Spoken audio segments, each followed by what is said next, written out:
Jadi mungkin kayak semacam gini, apapun yang terjadi pokoknya bungkam mereka, karena mereka lah yang bisa membongkar kebenaran ini, kan gitu. Ini sebenarnya yang membuat kemudian peta pertempuran digeser. Dan saya jauh-jauh hari sudah tahu ini. Ketika Roy dibungkam, ketika Rismon dibungkam, ketika Tifa dibungkam, akan muncul 1000 Roy, 1000 Rismon, 1000 Tifa. Saya pastikan itu.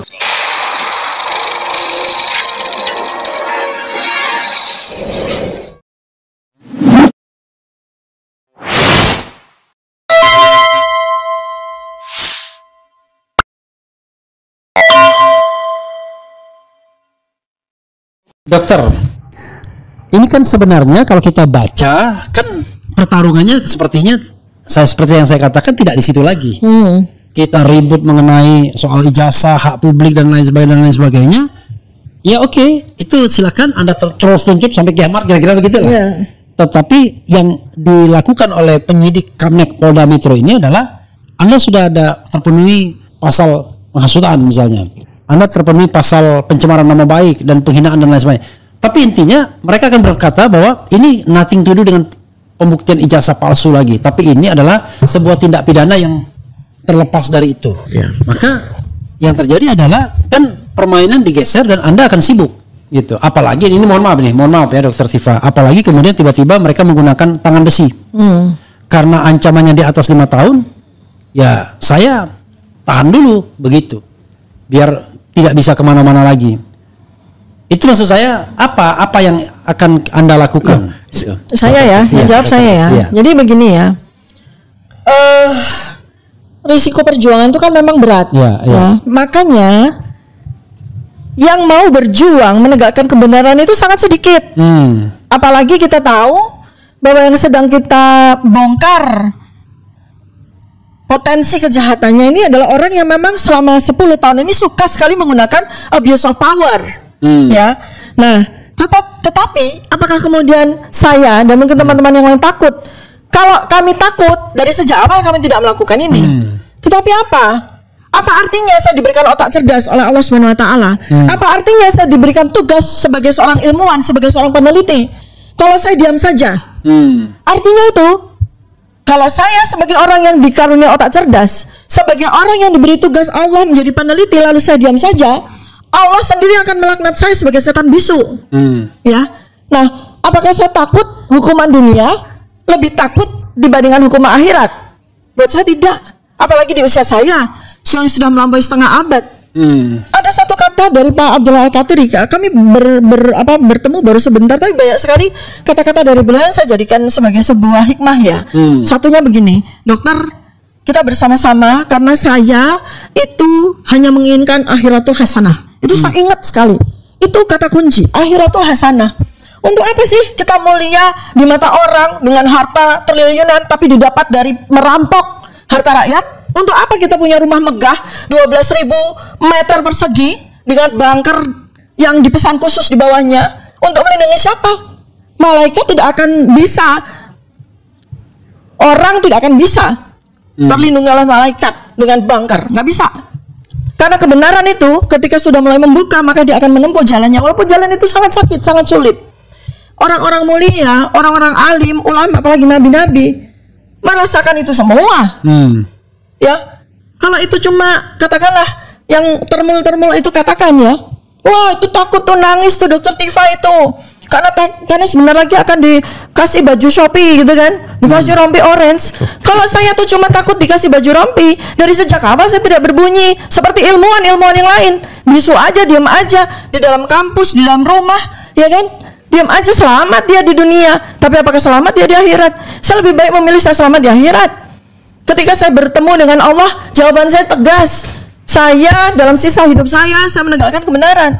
Seperti itu. Dan saya kan kekhawatiran saya apa sih? Anak-anak kan dijaga sama Allah, ya kan? Nah, saya apapun risikonya, apapun yang terjadi, saya sudah ditugaskan Allah untuk menegakkan kebenaran soal ini. Karena ini bukan soal marwah kita, masyarakat, orang, itu malah bangsa. Dan bagaimana kita menulis sejarah dengan begitu buruk, dengan kepalsuan-kepalsuan yang kemudian dilegitimasi. Sekarang nih pertanyaan saya, tadi kita Abang Refli Harun sudah sampaikan bahwa ini pertempuran digeser, bukan lagi soal ijazah. Kenapa? Karena sudah jelas kok ijazah itu palsu. Ya, saya punya bukti baru loh. Saya mendapatkan satu tumpuk dokumen fresh ya dari seseorang insinyur lulusan Fakultas Kehutanan UGM. Lulus tahun 1985, wisuda tahun 1985. Oke. Saya terperanjat. Kenapa? Ijazahnya begitu indah. Ijazah sarjana insinyur kehutanan UGM, ijazahnya begitu indah.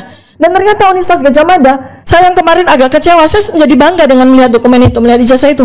Karena ijazah itu selain indah, ternyata UGM itu betul-betul mempersiapkan bagaimana supaya ijazah itu tidak dipalsukan. Dan terus terang ijazah itu sangat berbeda dengan yang kita lihat di internet selama ini. Ya, nah saya hari ini mendapatkan lagi spesimen fresh, ya, bahwa ternyata UGM itu di kurun waktu antara sekitar tahun 80 sampai 85 itu ternyata kan mengeluarkan 2 ijazah. Ternyata mengeluarkan 2 ijazah loh, ya. Ini saya baru dapat spesimen fresh bahwa ternyata dalam kurun waktu 1980 sampai 1985 dan mungkin lebih ya, itu di antara kurun waktu itulah yang kata orang itu dia mengklaim dia mahasiswa ya dan lulus tahun 85. Ternyata UGM itu mengeluarkan 2 ijazah. 2 jenis ijazah. Satu sarjana. Oke. Satu sarjana, satu lagi sarjana muda. Nah, ini ya. Ternyata ya spesimen yang dibuat kata Betor Suryadi itu dibuat di UPP ya. Itu ternyata spesimen sarjana muda. Dan yang relatifly mudah dipalsukan karena ada saya lihat oh ternyata UGM betul-betul menggunakan layer-layer untuk ijazah sarjananya yang sulit sekali untuk dipalsukan ya. Karena itu metode atau teknologi atau teknik pembuatan ijazah itu saya gunakan pada buku-buku saya. Jadi buku-buku saya kan saya sudah menerbitkan 4 buku ya.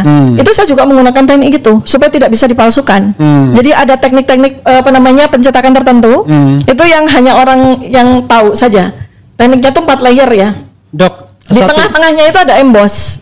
Nah, emboss itu kunci, dia tidak bisa dimasukkan. Oke, Dok, satu hal ya. Ini untuk memastikan saja. Pada tahun 85 itu kalau tidak salah ada 2 wisuda. Oh, 3. Kalau ada 3 wisuda ya. 3 wisuda tahun 85. Apakah 3 wisuda itu sama semua ijazah kehutanannya? Oh, tentu saja sama. Jadi spesimen dari kertasnya itu sama, nggak mungkin. Makanya saya impress gitu loh. Ini ijazah sarjana itu indah sekali dan sangat multi layer ya. Jadi ada emboss yang itu nggak mungkin dipalsukan. Ya, karena itu pakai mesin yang sangat mahal. Itu embossnya letaknya di tengah-tengah kertas. Di tengah-tengah kertas ya, itu pakai teknik khusus itu gitu. Terus ada macam-macam lah. Ada guratan kertas-kertas di dalam. Itu nggak mungkin ijazah itu dipalsukan. Sehingga menghasilkan sebuah ijazah yang sangat indah. Sangat agung gitu loh, dan sangat sulit dipalsukan. Tapi kalau sarjana mudanya, nah ini hari ini saya dapat. Ini ada suami istri yang dengan murah hati mengirimkan kepada saya ijazah mereka. Fotokopi tentunya ya? Enggak, ijazah asli. Asli. Dengan kata-kata tolong balikin. Enggak. Ya beliau mungkin ingin sekali membantu saya untuk menegakkan kebenaran. Sampai yang asli dikirimkan. Ya, sudah saya terima hari ini. Suami istri ini yang satu. Nanti di belakang kita melihat juga ya. Nah, tapi saya enggak, ini karena saya akan gunanya, saya mau spill aja. Satu sarjana muda. Nah ini saya melihat, oh ini dia. Orang-orang yang mohon maaf ya, punya kecerdasan, punya wawasan dan segala macam tuh dia tidak berpikir ke situ. Sembarangan saja. Namanya juga kan kalau kebenaran Allah itu ada lagunya Engkau Sarjana Muda. Ya, jadi ini sebenarnya yang membuat kemudian peta pertempuran digeser. Dan saya jauh-jauh hari sudah tahu ini. Karena apa? Ini targetnya itu memenjarakan kami, kan gitu targetnya. Jadi mungkin kayak semacam gini, apapun yang terjadi pokoknya bungkam mereka. Karena mereka lah yang bisa membongkar kebenaran ini, kan gitu. Masalahnya nih, saya bukan ingin menonjolkan diri ya, orang sama juga jadi korbannya. Maksudnya gini, RRT Roy, Rismond, Tifa udah mentok. Nanti siapa lagi? Udah mentok, maksudnya dari sisi keberanian, dari sisi argumen-argumen saintifik yang sulit untuk dibantah. Mau siapa lagi? Artinya kalau 3 orang ini dibungkam, nggak ada lagi orang yang akan berani. Itu kalkulasi sederhana sekali. Jangan salah. Kebenaran itu punya jundullah, punya pasukan Allah. Ketika saya udah ingatkan ya, saya ingatkan. Ketika Roy dibungkam, ketika Rismond dibungkam, ketika Tifa dibungkam, akan muncul 1000 Roy, 1000 Rismond, 1000 Tifa. Saya pastikan itu. Karena ini adalah milik Allah. Allah sendiri yang sudah membuka itu. Sehingga nanti akan bermunculan anak-anak muda, milenial, zilenial yang jauh lebih cerdas daripada kami, jauh lebih melek teknologi daripada kami, yang akan yang akan menyampaikan hasil penelitian mereka. Jadi nggak ada artinya membungkam Roy, membungkam Rismond, membungkam Tifa. Nggak ada artinya. Karena kami, ya para ilmuwan itu tidak bisa dibungkam secara fisik. Karena kami lebih daripada fisik. Suara kami itu menembus tembok.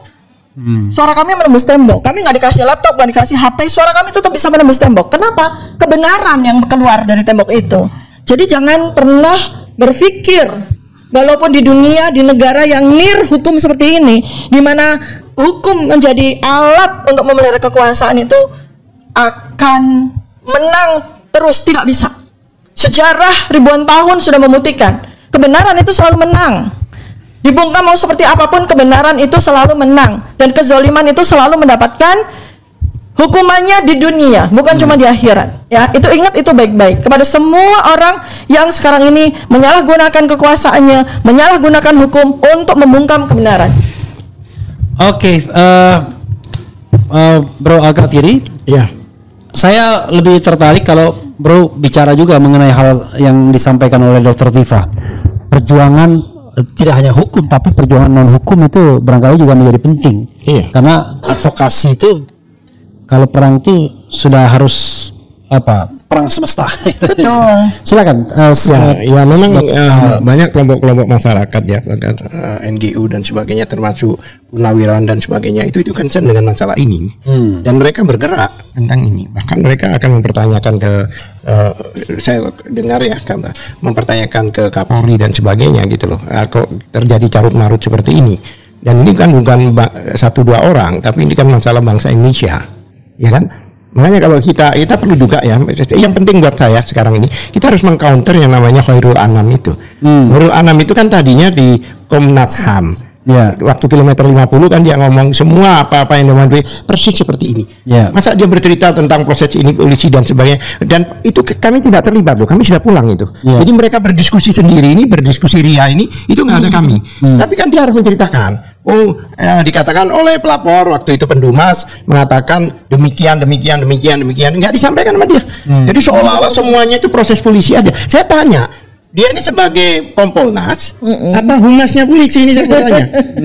Gitu loh. Ini kan bukannya Kompolnas dari dulu begitu fungsinya. Lah Kompolnas itu kan dalam kasus Sambo, dalam kasus KM 50 kan Kompolnas itu kan didirikan, dipercaya bahkan itu dengan uang rakyat, dengan APBN itu untuk mengontrol kepolisian. Ya tapi bukan mengagung dulu Benny Mamoto dalam kasus KM 50. Ya, apa-apa udah membenarkan aja dia. Lah itulah masalahnya Bang. Cuma masalahnya gini, ada sesuatu keanehan ya kemarin. Yang saya bilang Perkap, saya kan ada Perkap nomor 10 udah. Ya. Itu mereka bilang ada Perkaba katanya kalau Perkaba itu peraturan baris krim, ya kan?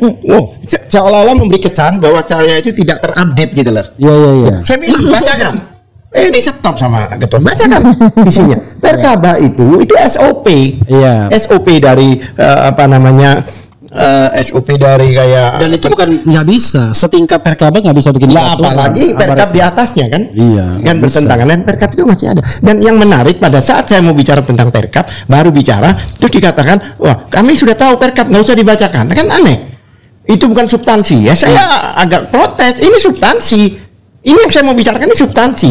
Saya keberatan kalau saya tidak boleh membicarakan ini, tapi tetap dilarang. Bukan, saya bilang kami sudah tahu masalahnya. Enggak, akhirnya tetap tidak dibacakan. Saya bacakan. Oh, dibacakan. Oh ya harus dong. Iya. Pasal berapa yang dibacakan itu? Anda kayaknya nggak kenal Al-Kathiri ya? Baru kenal sekarang. Baru kenal sekarang. Saya ngerti nggak? Iya. Ya kan? Saya nggak bisa dibelokkan. Saya ini kalau seandainya sama dengan mobil tronton yang nggak power steering, berat untuk dibelokin gitu.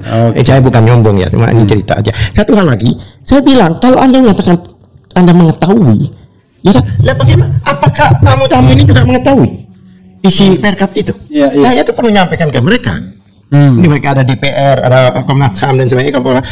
Kayaknya dugaan saya, jangan sampai Al-Kathiri bicara Perkap. Karena selama ini kan sudah saya gaungkan. Iya. Coba ditayangkan Perkap itu, ya kan? Nanti saya. Anda ngerti. Saya mungkin saya bacakan Perkapnya ya, biar Al-Kathiri tidak tanya terus, ya kan? Pasal 10 Perkap nomor 10 tahun 2019. Ya. Itu 2009. 9. 1. Tata cara permintaan pemeriksaan laboratoris kriminalistik barang bukti adalah sebagai berikut. A. kepala kesatuan kewilayahan atau kepala garis miring pimpinan instansi mengajukan permintaan pemeriksaan laboratoris kriminalistik barang bukti secara tertulis kepada Kalafor Polri ya, dengan menjelaskan maksud dan tujuan pemeriksaan. B. Permintaan tertulis sebagaimana dimaksud pada ayat 1 huruf A wajib dilengkapi persyaratan formal dan teknis. Tolong digarisbawahi wajib. Ya, wajib. Formal dan teknis sesuai dengan jenis pemeriksaan. Langsung ayat 2. Silakan.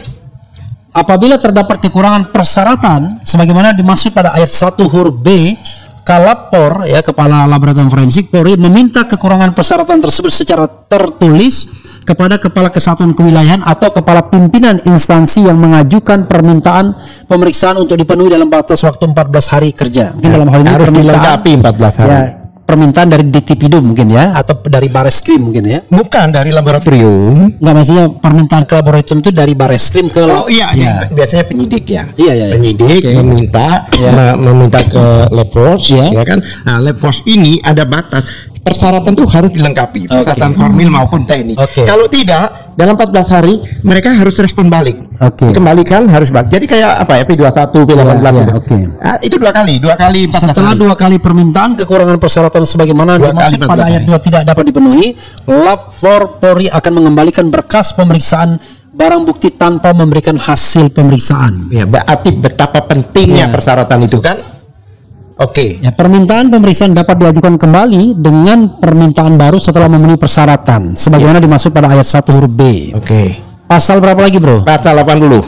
Pasal 80. Kan kemarin dulu saya 84 itu kan produk cetak. Ya.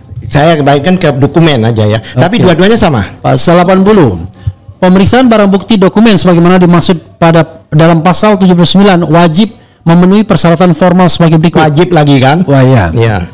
Wajib berarti pakai wudhu ini ya. Iya. Permintaan tertulis dari kepala kesatuan kewilayahan atau kepala garis miring pimpinan instansi. Iya. Laporan polisi. Itu syaratnya. Iya. Padahal harus ada laporan polisi. Padahal laporan polisinya belum ada. Belum ada. Iya. Ini kan masih Dumas. Iya. BAP saksi garis miring tersangka atau laporan kemajuan belum ada juga. Itu lebih begini loh. Kenapa harus ada BAP tersangka dan itu? Karena barangkali di dalam pemeriksaan itu ada tambahan surat dan sebagainya. Yang tersangka jangan lupa ya. Tersangka itu diperiksa paling akhir. Berarti pemeriksaan itu bukan di awal tapi di akhir. Lalu BA ya, pengambilan, penyitaan dan pembungkusan barang bukti. Dan autentikasi dokumen pembanding. Iya.